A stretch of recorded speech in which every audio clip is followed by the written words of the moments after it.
Ciências Naturais da PUC Minas, inaugurado em julho de 1983 e reaberto em dezembro de 2013, depois de um incêndio. O museu tem o maior grupo de fósseis da América Latina e divide em 3 andares. O primeiro andar é o grupo dos arqueossauros, formado por dinossauros, protozoários, pterossauros e aves.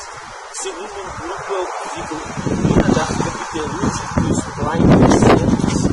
E o terceiro andar fica os peixes da vida marinha e praia do Rio.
O segundo andar do museu é composto pelos estudos e descobertas do dinamarquês Peter Mann, que viveu na região de Lagoa Santa. Sua principal descoberta foi um crânio de um humano, posteriormente chamado de Luzia, que viveu na era glacial. Ela era um negroide que veio da África para o Brasil, e isso prova a existência de negros ativos no Brasil. A maioria de mim veio de um zoológico francês para o zoológico brasileiro. E aqui tem 4 fêmeas em períodos diferentes, só que com uma delas eu conheci